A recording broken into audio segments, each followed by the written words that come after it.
लक्ष्मी नारायण भगवान की। श्री भाष्यकार भगवान रामानुजाचार्य स्वामी जी महाराज की। विश्व जगदाचार्य श्री त्रिदंडी स्वामी जी महाराज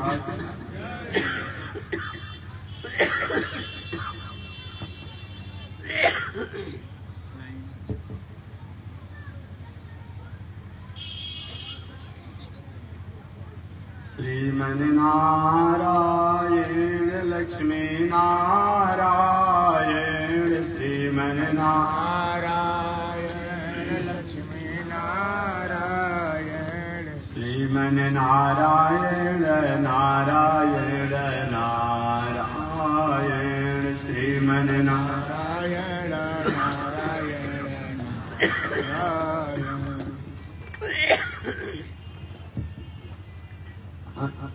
अनंताचार्य कृपया वेदांत द्वयपारगम रामकृष्णांग सद्भक्तम विश्वक्षेण मुनिम भजे।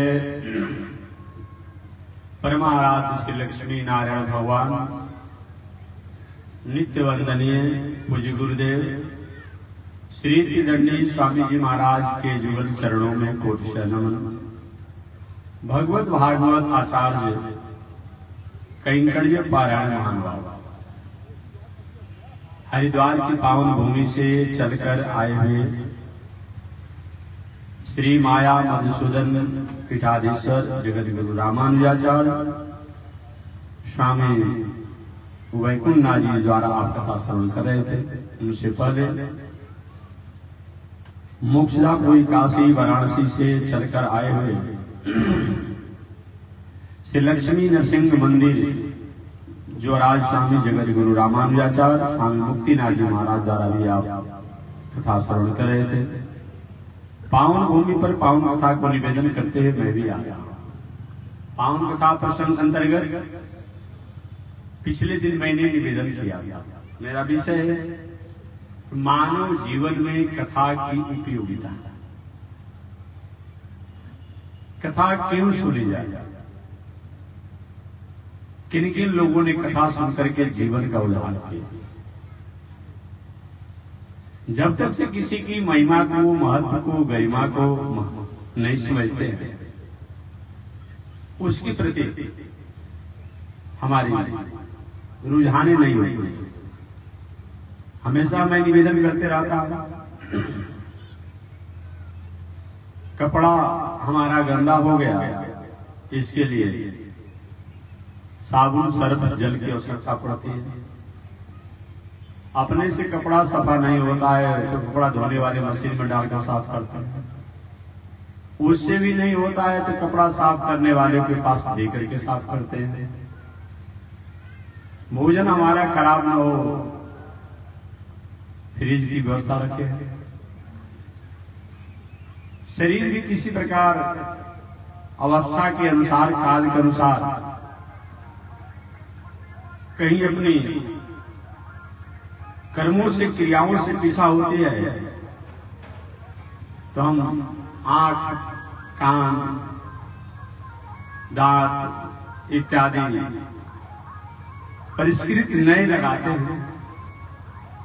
हमारा आत्मा, हमारा दिल, हमारा मन, हमारा बुद्धि, हमारा विवेक, हमारा आहार, हमारा व्यवहार, हमारा स्वभाव, हमारा संगत, रहन सहन, उठन बैठन, बोलचाल, ये भी तो करते करते क्रियाओं में किसी प्रकार का कोई विकार आता होगा।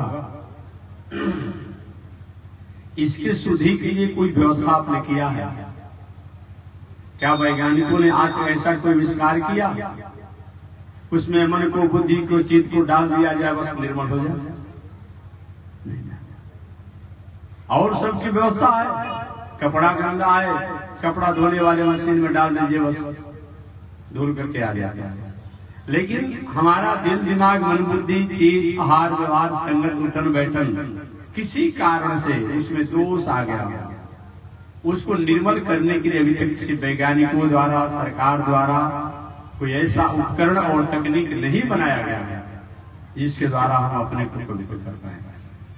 तो यही कथा जो है, ये सत्संग जो है, ये धर्म जो है, मानव जीवन को पवित्र करने का उपाय है। अगर संसार के साधनों का उपयोग आप करते हैं तो जो संसार में जिस शरीर के कारण हम अपने व्यवहारों में रहते हैं, इसके लिए भी कथा सत्संग की आवश्यकता है। जब जब भी हमने कथा को, सत्संग को, धर्म को त्याग किया, हमारे पास साधन संसाधन की भरमार रही, परिपूर्णता रही, जीवन में शांति नहीं रहा। आपने एक शासक का नाम सुना हो, सिकंदर का नाम सुना हो। सिकंदर कि मरने की जब समय आ गया, सिकंदर ने अपने मंत्रियों से कहा कि जब मैं मृत्यु को प्राप्त कर जाऊंगा तो मेरे हाथ को कफन से, दफन से बाहर कर देना, निकाल। और क्यों बाहर ही नहीं करना, अगर मेरे हाथों की मुट्ठियां कहीं बंधी हो, खोल देना। मंत्री ने कहा, बादशाह जी ऐसा तो कोई नियम नहीं है, मरने के बाद कफन या दफन में उसको समेट दिया जाता है। क्योंकि ये तो बात मैं भी जानता हूं, लेकिन मैं कह रहा हूं मेरी आज्ञा को तुम लोग मानो। ठीक है महाराज। आगे मंत्रियों ने पूछा, आप ऐसा क्यों आदेश दे रहे हैं, इसमें क्या कोई रहस्य है? सिकंदर ने कहा कि मैं यह बताना चाहता हूं, हम अपने प्रभाव द्वारा शासक तो बन सकते हैं, राजा तो बन सकते हैं, सम्राट तो बन सकते हैं, लेकिन जीवन का अंतिम संदेश, जीवन का अंतिम उपदेश, जीवन का अंतिम लक्ष्य, जीवन की अंतिम यात्रा और जीवन का अंतिम व्यवहार संबंध यही है कि जिसने अपने जीवन में नैतिकता को नहीं संभाला, मानवता को नहीं संभाला, संस्कार संस्कृति को नहीं संभाला, परमार्थ परोपकार धर्म को नहीं किया, सत्संग को नहीं किया, वो व्यक्ति मानो इस संसार में खुला है। उसका जीवन में कोई मतलब नहीं है, जाने के बाद कोई उसका मतलब नहीं है, सब कुछ यही रह जाता है, सब कुछ छोड़ करके खाली हाथ जाने पड़ता है।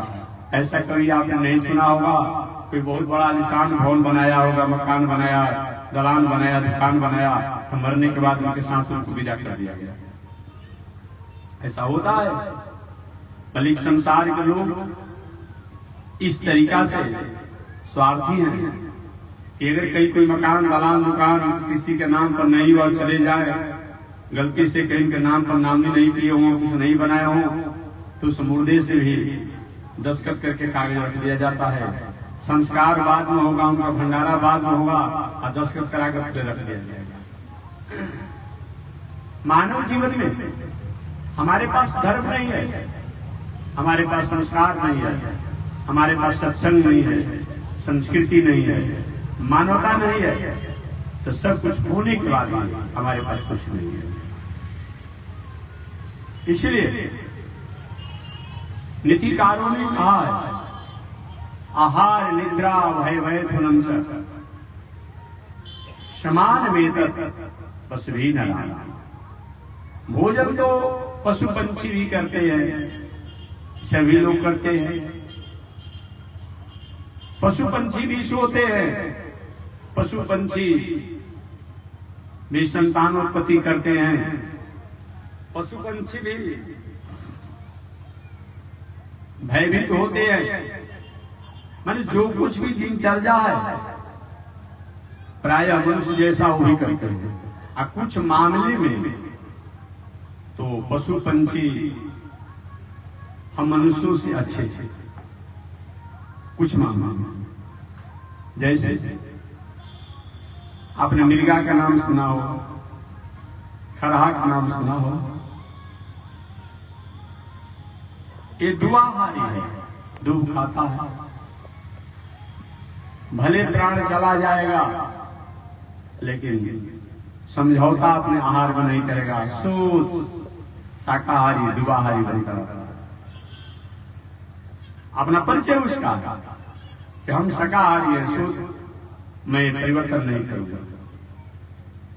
बाघ सिंह भूखे मर जाएगा लेकिन कभी घास पात खाकर नहीं रहेगा, उसका भी अपना एक परिचय है। कुछ ऐसे जीव है जो जल को, ये दीमक जो है इसको लेकर मालपुआ बना करके दीजिए, उसको मिट्टी में बड़ी आनंद आता है। उन लोगों का अपना परिचय है, जीव जंतुओं का, पशुओं का, पंछियों का। हमारा क्या परिचय है? कोई परिचय नहीं है। जब जैसा सब तैसा।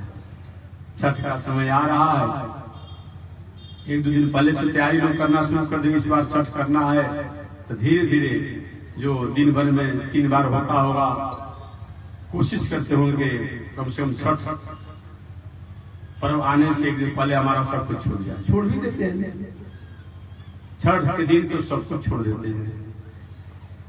आज ये भी छठ बीत गया तो सब कुछ जो लेते थे उसे आगे भी बढ़ ले सकते हैं। हम लोग से इस मामले में पशु पंछी अच्छे हैं, उनका अपना परिचय है।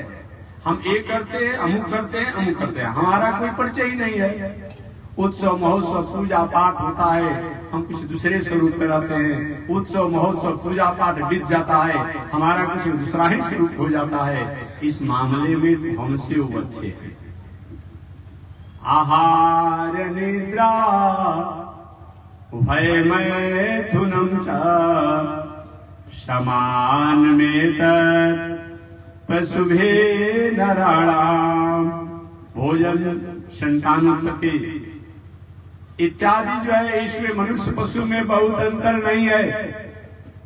अंतर क्या है? धर्मो ही एको अधिको विशेष। मानव की पहचान धर्म है। धर्म का मतलब क्या होता है? नैतिकता को धर्म कहते हैं, मानवता को धर्म कहते हैं, परोपकार को धर्म कहते हैं, सदाचार को धर्म कहते हैं, सहिष्णुता को धर्म कहते हैं, समानता को धर्म कहते हैं, सिंपैथी को धर्म कहते हैं, दया को धर्म कहते हैं। और सीधी सीधी बात करें तो दुनिया में जो भी परमार्थ की भावना से, उपकार की भावना से कर्म किया जाता है, सभी का नाम धर्म। आपने बागीचा लगा दिया, धर्म है। आपने पोखरा खुलवा दिया, धर्म है। आपने स्कूल बनवा दिया, धर्म है। तो कोई भी व्यक्ति प्रमाण के साथ नहीं कह सकता है कि हम धर्म को नहीं मानते हैं। कहने को तो रोका देता है, या तो शास्त्र पढ़ा नहीं है, या तो शास्त्र को पढ़ करके कहीं आना देखी कर रहा है। ठीक है, आप जगशाला बना करके हवन नहीं करते हैं, लेकिन सब चाहता है कि कहीं हमारे पास धन होता तो एक स्कूल बना देते, बागीचा लगवा देते, कहीं पोखरा खनवा देते। मैंने जो भी समाज के उपकार के लिए, प्राणियों के उपकार के लिए, जीवों के उपकार के लिए कर्म किए जाते हैं, सभी का नाम धर्म है और कुछ नहीं है। कहीं गरीबों को आपने दवा ही बांट दिया, कपड़ा ही बांट दिया, औषधि ही बांट दिया, ये भी धर्म है। मकान ही बना दिया, ये भी धर्म है। एक महापुरुष द्वारा, महोदय द्वारा कहा जा रहा था कि धर्म को राजनीति से अलग रहना चाहिए। या तो राजनीति की बात नहीं समझ पा रहे हैं, या तो धर्म की बात नहीं समझ पा रहे हैं। हमारा विषय नहीं, फिर उससे हम अलग रहते हैं, क्योंकि इस पर चर्चा करने वाले तो लाखों लाखों करोड़ लोग रोज डिबेट पर आते रहते हैं। इसलिए उससे मैं थोड़ा सा अपने को अलग रख करके मैं जो अपना एक लक्ष्य होता है उसकी तरफ चलता हूं। उन महानुभावों द्वारा, उन महोदय द्वारा, महापुरुष द्वारा जो कहा गया कि धर्म को राजनीति से अलग होना चाहिए। जब भी राजनीति, राजा की नीति, जब भी राजनीति राजा की नीति, सरकार की नीति को धर्म से अलग कर दिया जाएगा तो जहां नीति को ही हटा दिया जाए, नीति माने धर्म होता है ना, नीति माने धर्म होता है। नीति का मतलब प्रजा के कल्याण के लिए आपने रोड बनाया, गली बनाया, नली बनाया, बिजली की व्यवस्था किया, शिक्षा की व्यवस्था किया, स्कूल की व्यवस्था किया, स्वास्थ्य की व्यवस्था किया, सुरक्षा की व्यवस्था किया, यही नीति है। अगर इस नीतियों को हटा दिया जाए तो राजा का कोई मतलब होता है क्या? नहीं होता है। इसलिए ये केवल या तो नहीं जानते हैं या तो जानकर के उसको समझ नहीं पाते हैं। तो धर्म का मतलब जिस राजा द्वारा प्राणियों के, समाज के कल्याण के लिए उपकार की भावना से जो कर्म किया जाता है वही तो धर्म है।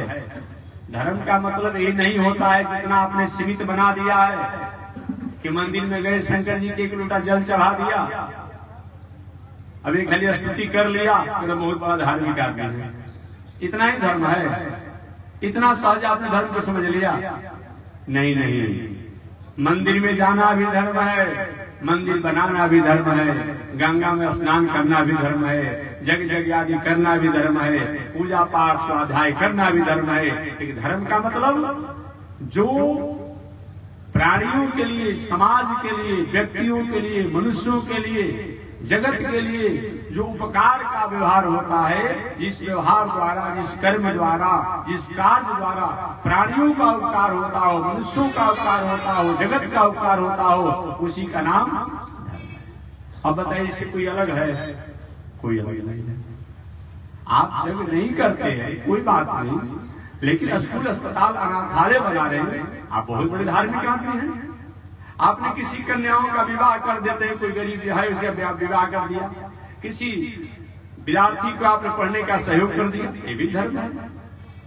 इसलिए धर्म उतना संक्षिप्त नहीं है जितना आपने समझ रखा है।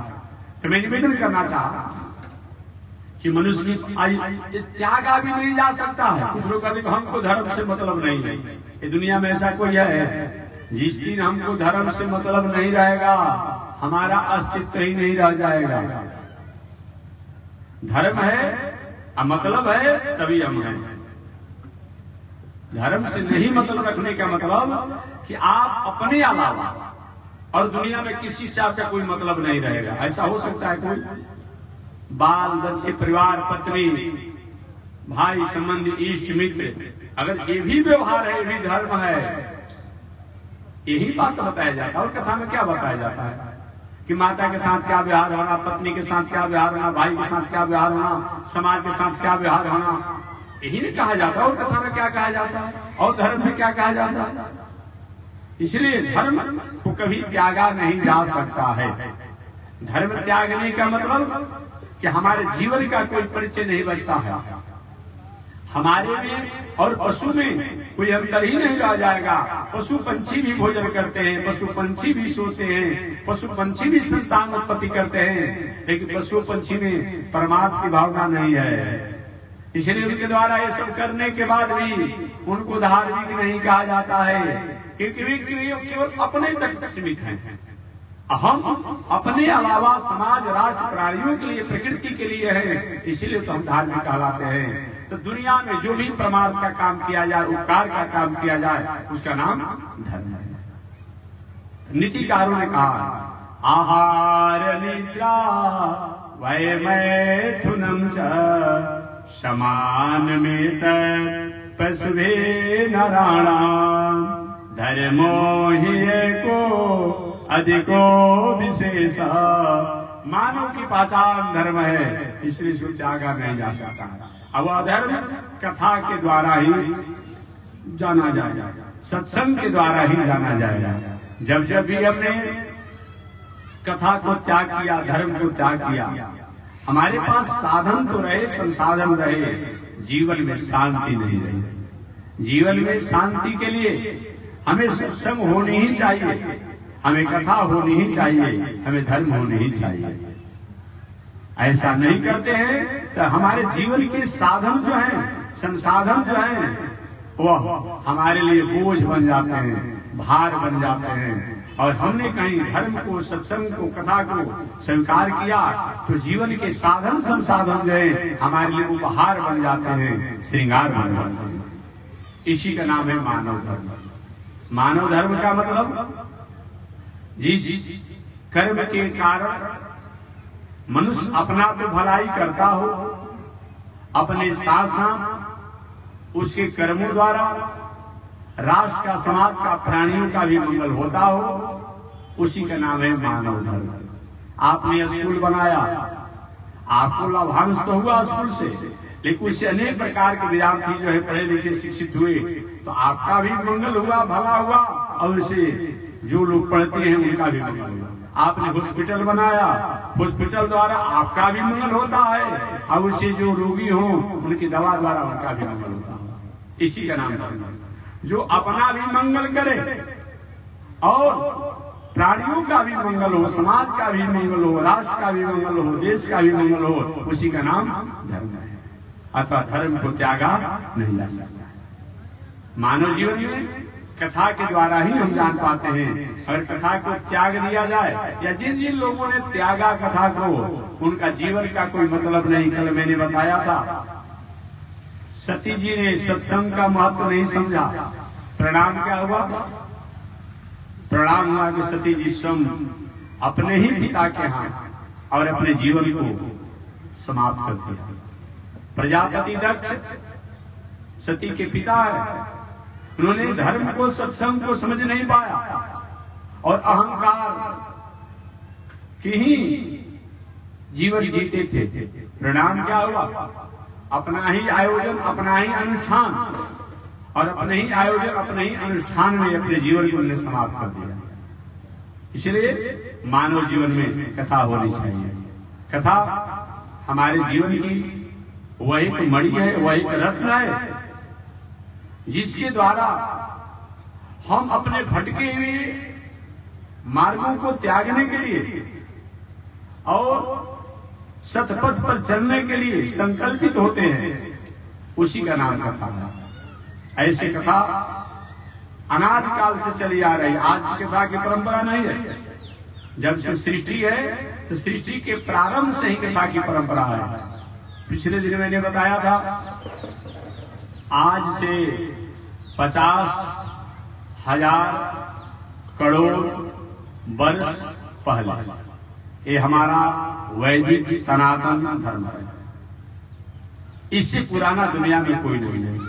एक बार मैं ट्रेन की यात्रा कर रहा था, एक महानुभाव ने पूछा, महात्मा जी आपकी परंपरा में दर्शन में लाखों लाखों करोड़ों करोड़ों देवता हैं, हम लोग की परंपरा में तो एक ही देवता है। तो मैंने कहा यही तो प्राचीनतम का सूचक है। अरे भाई, आप 2-4 हजार वर्ष के भीतर का आपका पंथे है, तो आपका अधिक देवता देवी कहां से होंगे? 2000, 4000, 5000 के भीतर के जितने दुनिया में लोग हैं, मजहब उनका ये है। हम नहीं कहते हैं, उनका ग्रंथ कहता है। मैं नहीं कहता हूं, उनका ग्रंथ कहता है। उनके ग्रंथों को पढ़ने से पता चलता है। हमेशा मैं कहता हूं, मोहम्मद साहब जी को आए 1500 वर्ष का भीतर, 1400 से कुछ हो रहा है, लेकिन 1500 वर्ष अधिक बता दिया, कोई कम न हो। मोहम्मद साहब जी को आए 1500 वर्ष का भीतर हुआ। ईसा साहब जी को आए 2023 वर्ष हुआ। गुरु गोविंद सिंह जी को आए, गुरु नानक जी को आए 500 वर्ष के भीतर हुआ। फिर मूसा और भी बहुत प्रकार के जो पारसी हुए, और जो हुए अधिक से अधिक 3000 वर्ष के भीतर के सब लोग हैं। हमारा वैदिक परंपरा 50,000 करोड़ वर्ष पहले का।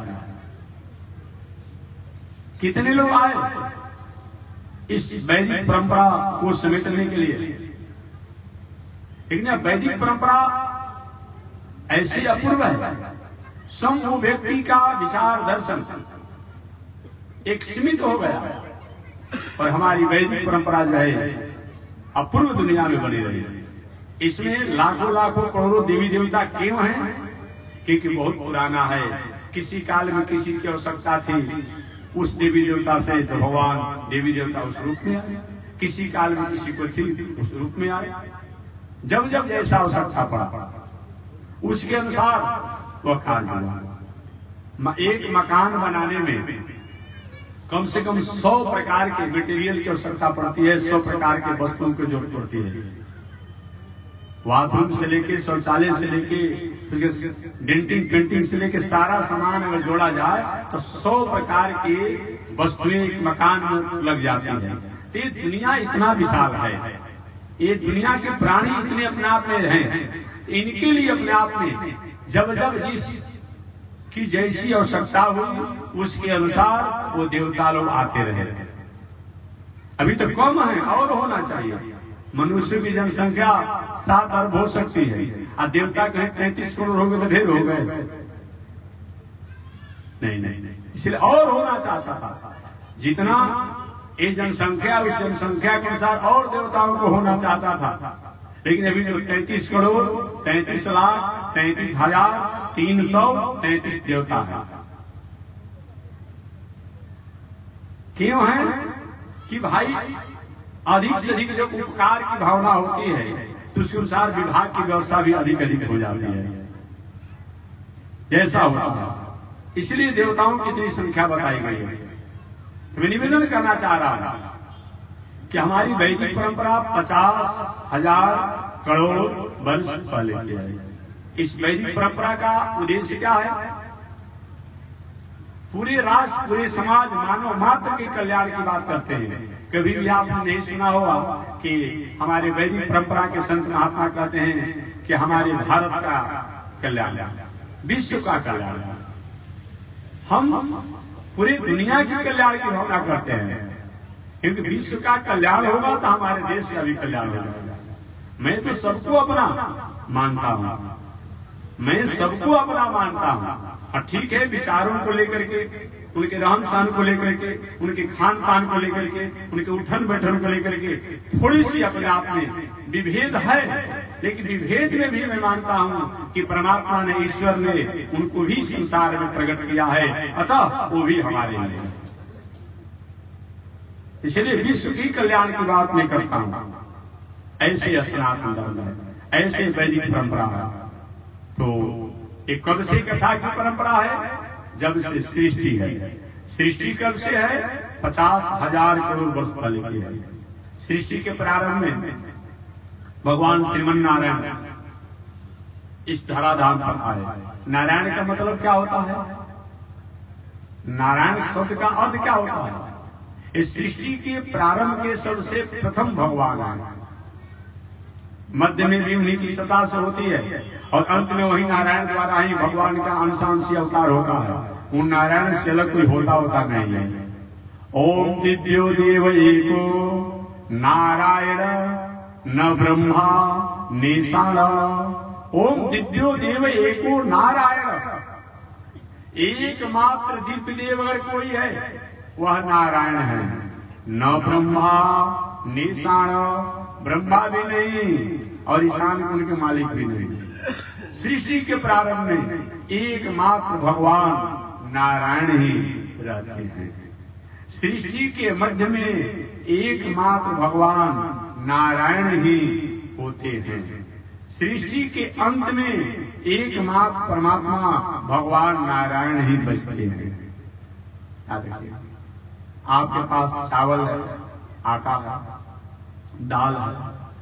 उस आटा, चावल, दाल के द्वारा अनेक प्रकार के आपने व्यंजन को बनाया। नाम अलग अलग आपने रख दिया, नाम आपने अलग अलग रख दिया, लेकिन आटा, चावल, दाल, सब्जी को, आलू इत्यादि को हटा दिया जाए तो बचता क्या है? एक उसी के द्वारा, और एक आलू और एक सब्जी के द्वारा सैकड़ों प्रकार के व्यंजन आप बना देते हैं। एक आटा के द्वारा, गेहूं की आटा के द्वारा आप सैकड़ों प्रकार के भोजन के नाम अलग अलग रख देते हैं। कचौड़ी है तो पूरी है, जो अमुक अमुक जो नाम, समोसा है, क्या क्या आप रखते हैं। एक चावल के द्वारा कम से कम सैकड़ों प्रकार का उसका नाम आप रख देते बनाकर व्यंजन को। ठीक, लेकिन है क्या? अगर चावल को हटा दिया जाए, गेहूं को हटा दिया जाए, दाल को हटा दिया जाए, सब्जी को हटा दिया जाए तो क्या व्यंजन बन पाएंगे? नहीं बन पाएंगे। सृष्टि के प्रारंभ में एकमात्र भगवान नारायण ही रहते हैं। मध्य में वही नारायण जब होता है कि नहीं मैं अपने और नामों से जाना जाऊं, जब वो भगवान नारायण और नामों से जानने की अपने आप मन में संकल्प होता है कि प्राणियों के मंगल करने के लिए, कल्याण करने के लिए, तो वही भगवान नारायण कभी वराह अवतार के रूप होकर के वराह भगवान के नामों से जाने जाते हैं, हैग्रीव के अवतार में होकर के हैग्रीव के नामों से जाने जाते हैं, कच्छप के अवतार में होकर के कच्छप के रूप में जाने जाते हैं, मत्स्य के रूप होकर के मत्स्य के रूप में जाने जाते हैं, कई नरसिंह अवतार के रूप होकर नरसिंह भगवान के नामों से जाने जाते हैं, कई बावन भगवान के नामों से जाने जाते हैं, तो कभी राम के नामों से जाने जाते हैं, तो कभी कृष्ण के नामों से जाने जाते हैं, तो कभी कल्कि अवतार के नामों से भी जाने जाते हैं। लेकिन वस्तुतः अगर नारायण की सत्ता द्वारा, नारायण के द्वारा ही ये सब लोग हैं। इसलिए सृष्टि के आरंभ, सृष्टि के प्रारंभ में वह नारायण थे, मध्य में वही जो है नारायण अलग अलग नामों द्वारा जाने जाते हैं, और सृष्टि के अंत में वही नारायण ही एकमात्र बचते हैं। ओम दिव्यो देव एको नारायण न ब्रह्मा निशाण, एकमात्र दिव्य देव कोई है वह नारायण है। महर्षि वेदव्यास महाराज से पूछा गया, व्यास जी मानव जीवन के कल्याण के लिए सबसे श्रेष्ठ उपास्य कौन है? व्यास जी ने कहा, जो भी भगवान के अवतार हैं, जो भी देवी देवताएं हैं, सब मानवों के कल्याण के लिए ही हैं। परंतु जिन परमात्मा के द्वारा हम कल्याण को प्राप्त करते हैं, उन्हीं परमात्मा का अंशांशी भाव जो है, ये अलग अलग अवतार है, वह कौन है? आलोड सर्वशास्त्राणि, आलोड सर्वशास्त्राणि। व्यास जी कहते हैं, मैंने सारे शास्त्रों का अवलोडन किया, विचार च पुनः पुनः, बार बार विचार किया। इदमेकम सुनिष्पन्नम, एकमात्र ही सुनिश्चित हुआ, निर्णय हुआ, ध्येयो नारायण सदा, ध्येय करने जो है कोई वह नारायण है। प्रेयो नारायण सदा, गेयो नारायण सदा, श्रेयो नारायण सदा, वह नारायण है। क्योंकि सृष्टि के प्रारंभ के हैं भगवान। ऐसे भगवान श्रीमन नारायण सृष्टि के प्रारंभ में अकेले जब थे तो उनका एक नाम नारायण पड़ा। नारायण का मतलब नार कहा जाता है जल को, नार जल को कहा जाता है। आप पढ़ेंगे कभी डिक्शनरी को, नार जल को कहा जाता है। और जल को ही जिन्होंने सृष्टि के प्रारंभ में प्रकट किया, इसीलिए भगवान का एक नाम नारायण हो गया। या जल में जिन्होंने अपना आश्रय बनाया, निवास बनाया, प्रवास बनाया, आवास बनाया, इसलिए भी उनका नाम नारायण। अगला नारायण का अर्थ नार कहा जाता है ज्ञान को, नार ज्ञान को भी कहा जाता है। जिनके द्वारा पूरे दुनिया का ज्ञान प्रकट होता है उनको भी नारायण कहा जाता है, ज्ञान को भी नार कहा जाता है। नार कहा जाता है सृष्टि को, जिनके द्वारा सृष्टि प्रकट होती है, इसीलिए भी उनको नारायण कहा जाता है।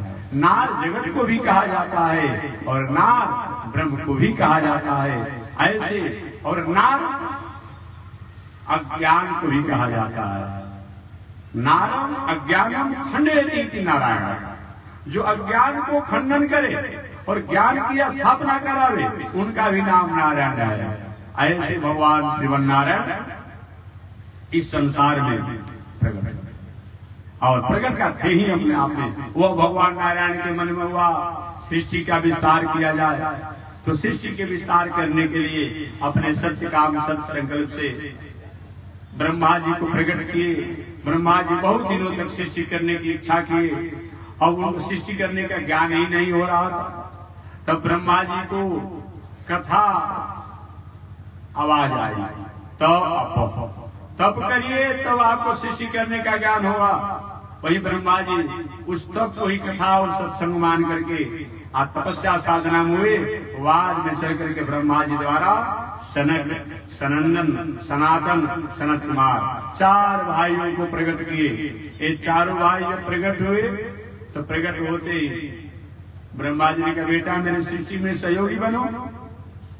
उन चारों भाइयों ने कहा पिताजी हम विवाह शादी नहीं करेंगे, घर गृहस्थी को नहीं संभालेंगे, हम तो साधु बनेंगे, विरागी बनेंगे। ब्रह्मा जी ने कहा हमने तुमको प्रकट किया कि हमारे सृष्टि में तुम सहयोगी बनोगे और तुम कहते हो कि हम ब्रह्मचारी बनेंगे, विरागी बनेंगे, तो मेरे यहाँ रहने का क्या उचित होता है? तब जाओ तुम। वही ब्रह्मा जी के सृष्टि में सबसे प्रथम और कोई मनुष्य के रूप में है, ऋषि के रूप में है, देवता के रूप में है।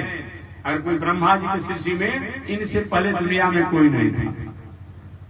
ब्रह्मा जी के सृष्टि में अगर सबसे पहले कोई है तो सनक, सनंदन, सनातन, सनत कुमार, इनसे पहले कोई नहीं था।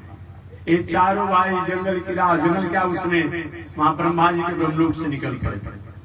बीच में भगवान श्रीमन नारायण से मुलाकात हुई। भगवान श्रीमन नारायण कहे बेटा कहाँ जा रहे हो?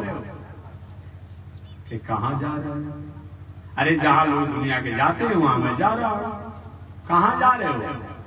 कि मैं जा रहा हूं भगवान की प्राप्ति के लिए। भगवान ने कहा भगवान को देखा है तुमने? कि नहीं देखे तो नहीं है। तो कैसे उनको पहचानने के लिए, देखने के लिए स्वीकार करके जा रहे हो? कि मैंने सुना है अपने पिता द्वारा, सुना है। अच्छा, भगवान ने कहा ठीक है तो मैं ही भगवान लौट जाओ, पिताजी की सृष्टि में सहयोगी बनो। एक नहीं नहीं, मैं सृष्टि में सहयोगी नहीं बनूंगा, मैं यजन करूंगा, मैं भजन करूंगा। भगवान ने समझाया कि तुम छोटी अवस्था में हो, बड़े हो जाना, विवाह हो जाएगा, बाल बच्चे हो जाएंगे, बाद में तुम विरागी बन जाना कि महाराज विवाह तो कर लेंगे, परिवार भी हो जाएगा। विवाह होने के बाद, परिवार होने के बाद अगर परिवार में एक दो बाल बच्चे कहीं इधर उधर हो गए, कहीं चले गए इस दुनिया से, कहीं किसी को सर्दी हुआ, खांसी हुआ, जुकाम हुआ, कोई रोग हुआ, शोक हुआ, उसमें दुख कौन मनाएगा, शोक कौन मनाएगा? भगवान को तुम्हारे बाल बच्चों को, परिवार को रोग होगा, शोक होगा, दुख होगा तो दूसरा थोड़ी भाड़ा कोई मनाने आएगा, भाड़ा कोई मनाने आएगा, तुमको मनाना पड़ेगा। तब कि ऐसा हमें दुनिया नहीं चाहिए, ऐसा सृष्टि नहीं चाहिए, ऐसा मैं विवाह शादी नहीं करना चाहता हूँ। वही हमेशा हमेशा के अखंड ब्रह्मचारी बन गए, सनक, सनंदन, सनातन, सनत कुमार। ये चारों भाई अखंड ब्रह्मचारी बन गए। ये पूर्वजों के पूर्वज हैं। उन्होंने भगवान से आशीर्वाद मांगा, प्रभु आशीर्वाद दे दीजिए ना, भले हम छोटे बालक के रूप में रहें, लेकिन छोटे बालक के रूप में रहेंगे, छोटे बालक के रूप में रहेंगे, कहीं हमारे में विकार आने की संभावना नहीं रहेगी। इसलिए आज भी सनक, सनंदन, सनातन, सनत कुमार चारों भाई देखने में 5 से 6 वर्ष के लगते हैं, लेकिन पूर्वजों के पूर्वज हैं, पूर्वजों के पूर्वज हैं। इनसे पहले कोई दुनिया में नहीं था। ऐसे सनकादि प्रकट हुए। आगे ब्रह्मा जी के मन में थोड़ी सी उदासी हुई कि मेरा पुत्र जन्म तो लिया, लेकिन जन्म लेने के बाद मेरी आज्ञा को नहीं माना। देखिए, जिस भावना को लेकर के आप अपने वैवाहिक मर्यादा के द्वारा जिस भावना से भावित होकर के वंश विस्तार की क्रियाओं में आप लगेंगे, वैसा ही आपका संतान होगा। कहीं उल्टा भोजन, उल्टा पान, उल्टा खान, उल्टा बैठक, उल्टा संग करके आगे अपने वैवाहिक मर्यादा से सृष्टि के विस्तारों में लगेंगे। उस मर्यादा से जो संतान होगा, जिसके साथ वो खान पान जैसा बैठक किए, उसी संगत, उसी व्यवहार के अनुसार वह पुत्र होगा। इसीलिए बहुत बड़ा महत्व होता है वंश विस्तार की। जब कामना हो तो सात्विक वृत्ति होनी चाहिए, पवित्र भावना होनी चाहिए, पवित्र आहार व्यवहार होना चाहिए, पवित्र विचार होना चाहिए। अन्यथा बाद में चल करके जो आपका संतान होगा, जैसा आपका थिंकिंग, जैसा आपका विचार, जैसा आपका सोच, उसी के अनुसार आपका वंश होगा। तो बाद में महाराज हमारा बेटा हमारी आज्ञा नहीं मानता, बहुत से लोग कहते रहते हैं, तो कभी कभी उन्हीं की भाषा में हम भी समझा देते हैं। एक बार एक महोदय जी ने हमसे कहा कि महात्मा जी हमारा बेटा जो है हमारी आज्ञा नहीं मानता है। तो ने कौन गलती काम हो गया? हमने कहा कौन गलती काम कर रहा है? नहीं मान रहा है। महाराज गलती काम नहीं है, हमारा पुत्र हमारी आज्ञा को नहीं मानता है। तुमने किसकी आज्ञा को मानता है भी तो हमको बता दीजिए। तो उन्होंने कहा कि अपनी पत्नी की आज्ञा को मानता है। तो हमें काहे नहीं मानना? विवाह करते समय जो आप लोग पढ़े लिखे होंगे विद्वान लोग अपने आप में, विवाह के समय वो संकल्प करता है भाई कि मैं पत्नी की मर्यादा में रहूंगा, पत्नी की अपने आप में इनसे आज्ञा लेकर काम करूंगा। पत्नी भी कहती है कि पति की आज्ञा में रहूंगा। वो जो 7 लाख और 5 लाख जो होता है, ये आप लोग पढ़ते लिखते हो, जानते हो। एक बार और इसी में एक हास्य कथा का जो हास्य समय, अब तब इस कथा में आ जाऊंगा। एक बार पति पत्नी में आपसी विवाद हो गया और विवाद घर तक नहीं रहा, हित नाता तक नहीं रहा, ये चला गया फैमिली कोर्ट में। और फैमिली कोर्ट में जब चला गया, अंतिम निर्णय होने वाला था। जज साहब ने पूछा कि आपने तो 7 वचन माना, पत्नी के तो वचनों का आपने माना था। तो बर साहब ने कहा, दूल्हा साहब ने कहा कि नहीं साहब हमने नहीं कहा, हमारे बदला में पुरोहित जी महाराज कहे तो पुरोहित जी अपने आप स्वीकार कर हम नहीं करेंगे। आजकल ये भी हो रहा है, आजकल ये भी हो रहा है। और वो बोर और कन्या दोनों को उच्चारण करा करके और शर्त एग्रीमेंट कराना चाहिए और पुरोहित जी बुलवा देते हैं। कैसे समझा जाएगा जी? एक ऐसा होगा। इसीलिए तो अब जज साहब ये हंसने लगे। अच्छा आपने बात कहा भाई, तो मैं निवेदन करना चाहता हूँ 5 लाख और 7 लाख जो होता है ये केवल कहने का चीज नहीं होता है। जिसमें सृष्टि के प्रारंभ वो भी एक एग्रीमेंट है, वो भी एक शर्त है कि भाई इस वाक्यों को मैं पालन करूंगा। इसके अनुसार वैवाहिक परंपरा चलती है। इसलिए जीवन में ये तो मैंने उनसे निवेदन किया कि भाई कौन गलती काम करे। उन्होंने तो विवाह के अवसर पर ही पूरे समाज के सामने उन्हें प्रतिज्ञा किया कि मैं पत्नी की मर्यादा में रहूंगा, पत्नी की आज्ञा में रहूंगा। महाराज ये तो बात ठीक है, लेकिन हम लोग भी तो इनको पढ़ाए लिखाए बड़े किए, विवाह शादी के हमारी भी आज्ञा मानना चाहिए। तो हमने भी उन्हीं की भाषा में थोड़ी सी बात कर दिया। कैसे बताइए, आप जब इस अवस्था में थे तो किसकी आज्ञा मानते थे? क्योंकि महाराज जी हम भी तो पत्नी की ही आज्ञा में मानते थे। तो हमने आपका बेटा वो काम कर रहा है तो कौन गलती है? और बताइए, आप पत्नी की आज्ञा में रहेंगे, चाहेंगे बेटा हमारी आज्ञा में रहे, ऐसा आप चाहते हो? केवल मैं कथा नहीं कहता हूँ, मैं हमेशा एक व्यवहारिक बातों द्वारा मानव जीवन को एक जीने की कला बताता हूँ, केवल मैं कथा नहीं कहता हूँ। तो मैं निवेदन करना चाहूंगा, हमारी माताएं, ये पुरुष वर्ग जो भी हैं विभावक, उनको चाहते हैं कि हमारा बेटा हमारी आज्ञाकारी हो। अजी पहले के जमाना में विवाह होने के बाद माताएं बूढ़ी हो जाती थी, बात समझिएगा, बूढ़ी हो जाती थी, चला नहीं जाता था, नेत्र की ज्योति कमजोर हो जाती थी, लेकिन समाज में लोगों के सामने कभी भी अपने पति के सामने खड़ा तक नहीं होते थे। कितना बड़ा शिष्टाचार था। आज भी हमारी बूढ़ी माताएं, पुरानी माताएं जो है, देख लीजिएगा, देख आंख से दिखाई नहीं पड़ रहा है, चला नहीं जाता है, लेकिन कभी भी उनके सिर के वस्त्रों को आपने देखा कितनी मर्यादा गरिमा में रहती है। और नए जमाने में देख लीजिए, तो जहां पर आप पहले ही संस्कृति को, मर्यादा को त्याग करके, अब एक मेरा और भी विचार है, याद रखिएगा, ये सबसे गलती तो काम महानुभावों द्वारा होता है। अब बेटा का विवाह करना है, कन्या को देखने जाना है जो आपके घर में बहू बन करके आने वाली है, और उसको देखने के लिए गाड़ी पर अनेक प्रकार के साधनों पर 1-2 लोग नहीं जा रहे हैं, 10, 20, 50 लोग जा रहे हैं। और क्या करता है, कोई कहता है आगे हटो, कोई कहता पीछे चलो, अगल में हटो, बगल में हटो, ऊपर देखो, नीचे देखो। ये बैल खरीद रहे हैं, पशु खरीद रहे हैं, तो सारे दुनिया के सामने तो उसको बेइज्जत करके आपने पहले देख लिया। और जब घर में आने के बाद कहते हैं कि लज्जा नहीं मानती है, ये मर्यादा नहीं मानती है, आपने मर्यादा खो दिया है। आप ऐसा अगर होते रहेगा आने वाले समय में जानिएगा अभिभावकों को कि कुछ समय के बाद ये विवाह करना कन्याओं के लिए बहुत बड़ा मुश्किल हो जाएगा।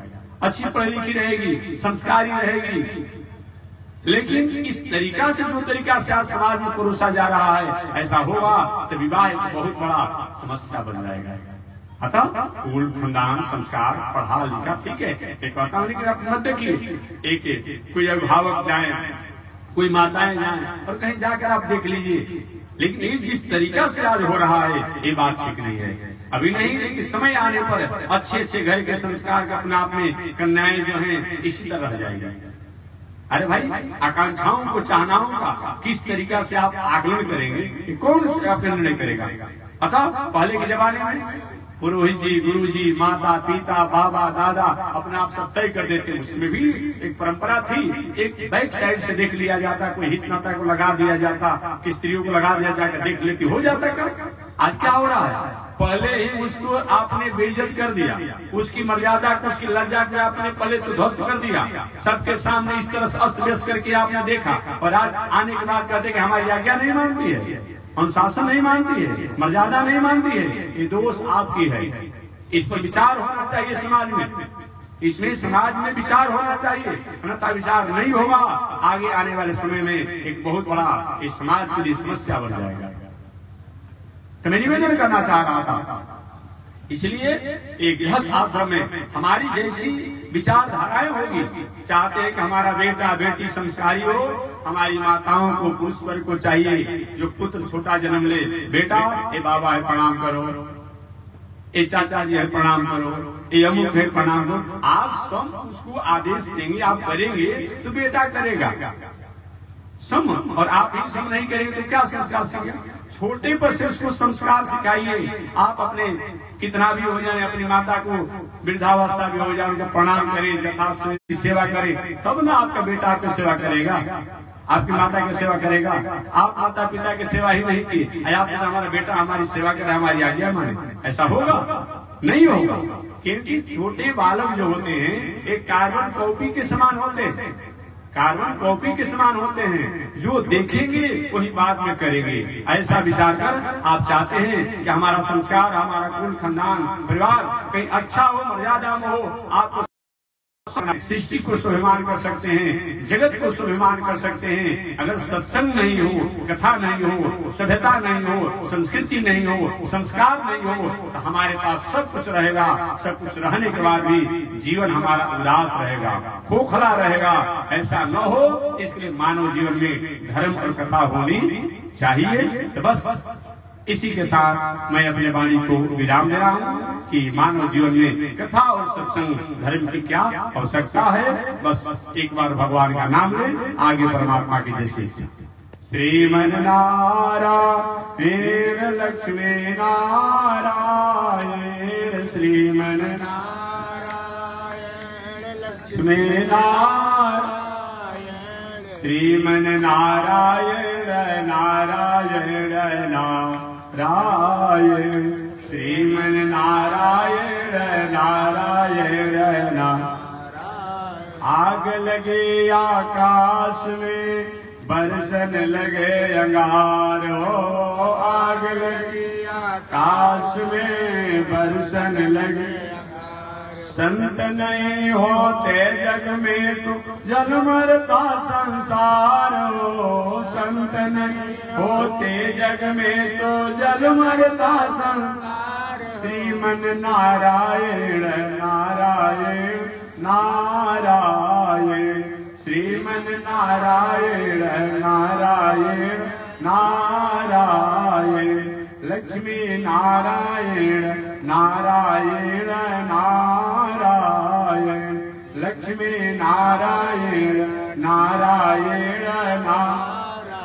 पेड़ तले देखी रघुनाथ जी हमारे ओरिया, तने देखी रघुनाथ जी हमारे ओरिया, तने ताके रघुनाथ जी हमारे ओरिया, तने ताके रघुनाथ जी हमारे। बक्सर में आके रहुआ तड़का के मरनी, बक्सर में आके रहुआ तड़का के मरनी। गौतम नारी अहिल्या के तरनी, गौतम नारी अहिल्या के तन देखी रघुनाथ जी हमारी ओरिया, तनी देखी रघुनाथ जी हमारी ओरिया, तनी ताकी रघुनाथ जी हमारी ओरिया, तनी ताकी रघुनाथ जी हमारी ओरिया। श्रीमन नारायण नारायण नारायण, श्रीमन नारायण नारायण नारायण, लक्ष्मी नारायण नारायण नारायण, लक्ष्मी नारायण नारायण नारायण। बोलिए श्री लक्ष्मी नारायण भगवान की, भाष्यकार भगवान रामानुजाचार्य स्वामी महाराज की, विश्ववंद्याचार्य श्री त्रिदंडी स्वामी महाराज की, पावन भाव की, पावन भाव की, पावन स्थल की, पावन महोत्सव की। जय जय श्री सीताराम, जय जय श्री राधेश्याम, जय जय श्री श्रीमन्नारायण, जय जय श्री भाष्यकार, जय जय श्री रामानुजाचार्य, जय जय श्री रामानुजाचार्य। हरि ओम। शांति शांति शांति। बोलिए स्वामी महाराज की।